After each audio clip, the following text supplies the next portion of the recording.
بسم الله الرحمن الرحيم.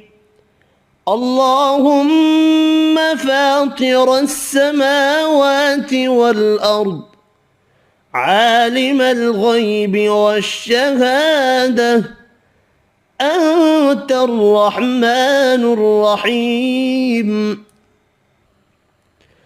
اللهم إني أعهد إليك في هذه الحياة الدنيا، وأشهد أن لا إله إلا أنت وحدك لا شريك لك،